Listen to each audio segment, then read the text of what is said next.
This is what we do, folks. We talk Miami football with Cam Underwood from State of the U. That's stateoftheu.com on SB Nation. Join him and the rest of the staff over there covering Miami as the Canes get set for Virginia. Of course, the Cavaliers won the division last year. Miami won the game head-to-head. Much different cast of characters with the Cavaliers.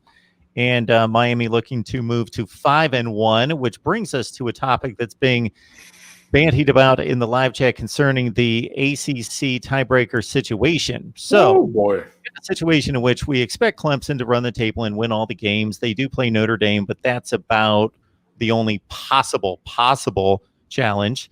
And Notre Dame will have to be a different team than they were against Louisville this past Saturday that scored 12 points. So we're looking at some combination of Notre Dame, Miami, North Carolina, maybe Virginia Tech.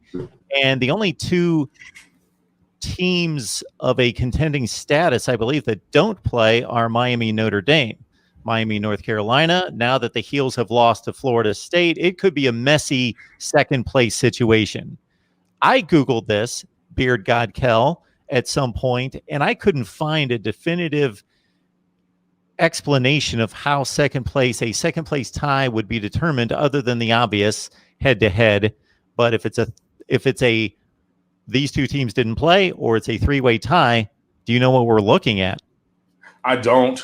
I couldn't find it. I thought I saw the ACC put something up when they announced the change in paradigm for this year, that there would be no divisions and that Notre Dame was going to be a conference member for this year. I thought I remembered seeing that somewhere where it really went through. I thought I did. Maybe I'm mistaking for the normal years, tiebreaker scenarios and things like that. But yeah, I don't have categorical knowledge. I don't have it just off the top of my head where you can be like, oh yeah, no, this is what it is. Like, no, I would definitely need to see that or hear that be part of the discussion.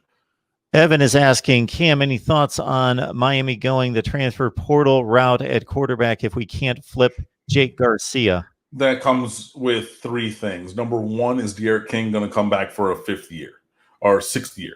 Because remember, this year does not count towards eligibility for anyone. So if you want to come back and be the same classification, you can. So that's number one. Number two, that takes into account, what do you feel or how does the staff feel about N'Kosi Perry and or Tyler Van Dyke going into next season? Let us please remember that the opening game for next season is against Alabama. So that's number two. Number three, who specifically, like which player are you going to get in the transfer portal? Is there a D'Eriq King? Is there a Baker Mayfield? Is there a Kyler Murray? Is there that dude? You know what I mean? Because if you're going to get some middling guy, some what's his name? The Yellen kid who just started for Pittsburgh, right? He was the backup third string at Arizona State last year. He transfers to Pittsburgh. He gets an immediate play waiver, but he goes and he starts his game. If we're getting the likes of Joey Yellen or someone similar as the transfer portal quarterback, don't want. No, thank you. I'm good. If we're getting someone of the caliber of a D'Eriq King, of a Baker Mayfield, of a Kyler Murray, these guys who, what's his name? Jalen Hurts even. Someone of that caliber who's going to step in day one and start and be a high-level operator and in the, upper echelon of collegiate quarterbacks the minute he sets foot on campus? Yes.